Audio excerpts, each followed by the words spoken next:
Thank you for joining us. This is James Rome with Collision Pulse. Today we're going to have Mark Hake join us from Mainstreet, which is GMS Glass, and he's going to unveil a new profit center with all the tips and tricks that he has over his multi-decade career in the space. And subletting out glass could be a thing of the past, and our encouragement to you is to take a closer look at this aspect of your business to ensure that you are capturing every dollar you can. Mark, this is James from Rome Tech. Super excited to have you on the show at Collision Pulse. I want to introduce my next guest, who's Mark over at Mainstreet with GMS Glass. How you doing today, Mark? Thank you so much for being with us. I'm doing great, James. Privileged to be able to do this with you.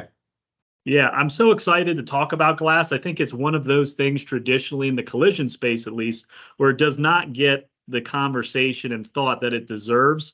It's normally marked as one of those sublet items that you just forget about and let somebody else handle it.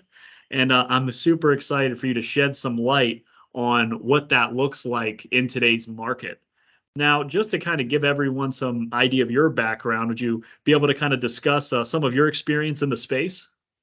Yeah, I've been with Mainstreet now since 1999, so I'm well over 24 years. I've been in sales and management with the company. So I've seen a lot of development over the years in the industry. We've always had dealerships using our software to do glass replacement, repair, billing, and so forth. But it's been increasing and the market's been changing, and it's actually kind of an exciting one to me. I've been on, even before we started really going after this, I've been on dealership lots, just walking around. And for me, I'm seeing opportunities. I see cracks and dings and chips. It's like, man, you guys could be making some money here as cars roll through your service bay. And Right. So I've had the opportunity of talking to dealerships and now beginning to see more and more look seriously at it, as I think there's a lot more opportunity money-wise for them, and even for things like customer retention, which I'm sure we'll talk about.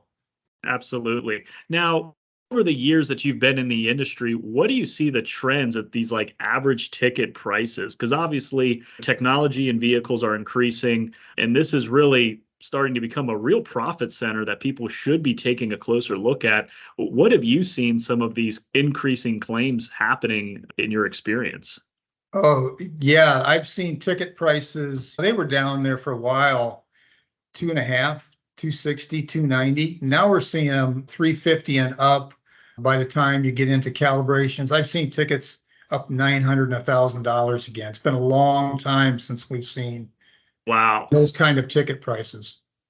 Yeah, I mean, and as you kind of briefly mentioned, I mean, calibrations are huge, even in the collision space with pre and post scanning and things of that nature. What are you guys doing for the calibration side? Because a lot of these OE manufacturers are essentially requiring a calibration if you're taking out these windshields and you're doing these replacements, depending on the age of the vehicle and what systems are on it. But what do you guys are doing at that front? So on that front, our system, we are doing the couple of things. We're providing information in terms of what types of calibration need to be done. And then also, even on the insurance billing part, if they're using our software, they're able to bill that through to the insurance company as part of an insurance claim. So we help them assist with that side of it. Fantastic. So would you say some of the key things that you do is not only help the glass folks bring it in-house, but also help them with the processing of those payments as well? Absolutely. We help them get to the right part so that they're using the part that a claims processor for an insurance company wants to see, and Okay. then track that all the way through for payment through the insurance networks. Gotcha. Gotcha. And what are some of the, would you say, key features in your software that help shops kind of make this so much more efficient than just subletting it out to somebody else? Yeah, so we use the NAGS data for lookup purposes, which is kind of the industry standard for parts, but there are times that you need to use an OEM part. So our software will, because we're tied to the NAGS data, it will provide the OE part number for that in the system. So the complete billing system provides all the information that you need to properly bill a job. Awesome. Awesome. Now, you mentioned briefly about your liability. Would you talk a little bit more about that? Because obviously that's another huge topic, especially in the industry these days with lawsuits and suing and all that other good stuff. So, what would you recommend for shops when it comes to protecting their liability in this kind of space? Typically, glass has been outsourced, and I think a lot of it has to do with price. There hasn't been the margins that there are today. But when you outsource it, put me in the consumer spot. If I bring my car to you, I'm holding you responsible. So things that we've encountered over the years and working with our customers, Right. damage before the vehicle. With our software, you can document that damage was there. When you outsource it, they may or may not have done that.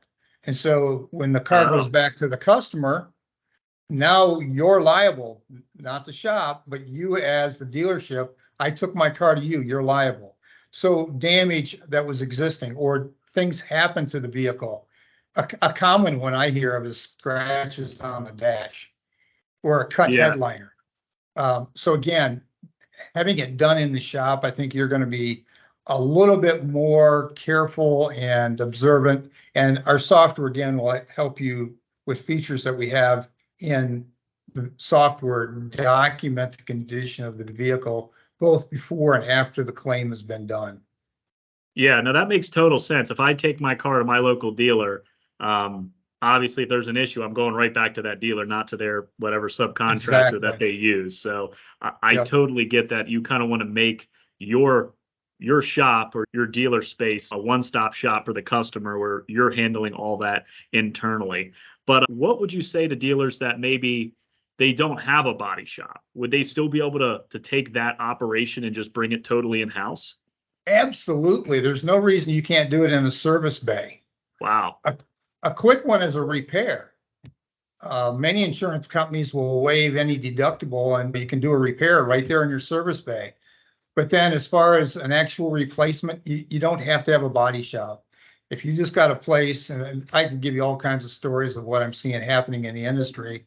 Some dealerships start, they're doing it, they'll make a place available in the dealership and their service area. And ultimately even set up off-site, they'll set up a full service glass repair and replacement shop. But so it doesn't Okay. have to be a body shop. It can be within or even ultimately set up your own essential glass business. Wow, that's actually really interesting. I didn't know that. Would you say there's a tipping point for, let's say someone was interested in bringing that in-house rather than just subletting it out? Would you say there's a point where it's like, hey, if you're doing a certain amount of volume, you should really be looking into doing this yourself? Would you say that there's a range that people should look for to start really taking this part of the business more seriously? Yeah, when you start doing 3, 4, and 5 pieces of glass a day, and actually, if a little bit of effort marketing it as vehicles come through, I think the average dealership can get there. And at that Okay. point, don't send it out, bring it in, because you can grow the business from there. Gotcha, gotcha. So about 5 a day. Now, is there a particular margin that they, as best practices go, what are they looking to make margin-wise on some of this stuff? Because if you sublet it out, yes, you're marking it up, but now that you're bringing it in-house, how does that change those margins for them? Windshield prices, I'm still seeing the average price I'm being told by customers is around anywhere from 67 up to maybe $200 on a cost of the windshield. But then the prices are still going up from there. I mean, you're still going to add on another 150, $200 just for labor of the glass. And then you've got the cost of the calibration, Right. the labor there for that. Yeah, And no, the that adds up quick. cost wise on calibration, the cost of equipment, yeah, looks on the surface like it's quite expensive. I see prices running for a full system for a calibration system around 30, 35,000, but you can easily pay that off in 3 to 4 months.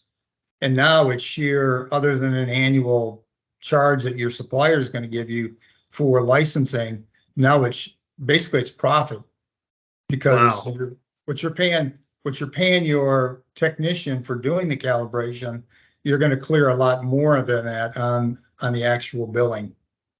Awesome. Awesome. So this is really becoming a really growing industry, especially with the advent of ADAS and calibrations. I mean, it's just these replacements are no longer a couple $100. They're a couple thousand in some cases. Oh, exactly. In fact, there are companies out there now that will do just calibrations. I seriously looked into it myself, quick story, and had my eye on a kid. You got a kid that's kind of techie. It's not difficult. You just need somebody to it's going to pay attention to detail. I think a little bit on the techie side. And I was crunching the numbers. Unfortunately, the kid I was going to hire went and joined the Army. So I didn't start my own calibration business, but it's just a huge opportunity that it's Yeah. out there. So I think the ideal place for it to be done is in a dealership. For sure. I mean, if you're doing it all, servicing your customers, you're just adding more customer retention to this. You're Absolutely. providing everything for them. I mean, they don't have to go anywhere else. They're not worried about quality, or if you're subletting it out to somebody else that might not do as good of a job. And at the end of the day, you're going to be held responsible anyway. So I totally get why people should start really looking at this with this growing industry. What do you think would be if someone's like, hey, I want to get started in something like this? What do you think some of the keys are to making that happen for that customer? Honestly, I would tell you start looking for a technician that's experienced, somebody that is certified in the glass industry, has a minimum of a year, as opposed to going out. You want to, if you've got some techs that are good employees, they can take on more work, sure, get them trained, but to help you really get going, start looking for a tech, somebody Okay. that's got good skills and experience, got that certification. That's going to help you getting registered with the insurance networks, but it'll also help you fast forward your business so that you have somebody Gotcha. experienced on the job.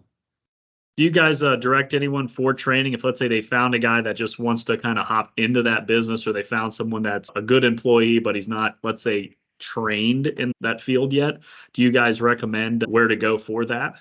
Yeah, we know a number of different places. There's one in particular that we're working with, not exclusively, but Auto Glass Academy down in Round Rock, Texas. They do a Okay. great job. They're connected with Equalizer tools.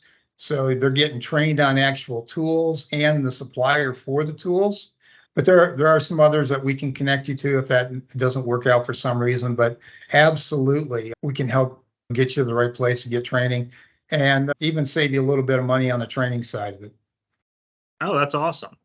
Now, one of the things, especially for the dealers, do you guys do anything special for the dealers, like with integrations or anything like that?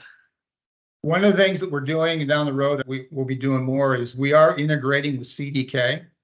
So to be connected to their DMS system. So we actually will pull the RO out of CDK to Okay. set up the job in Mainstreet so that when the job is completed in Mainstreet, all the information pushes back up into your DMS. And like I said, down the road, we look to do integration with more of the DMS systems that are out there. Yeah, absolutely. And CDK is one of the biggest, so that's a good place to start. So that's great. Well, thank you so much for all your insights here, coming on the show and talking a little bit about a kind of a marginalized section of the industry, especially in collision. It's something that I don't hear very much about.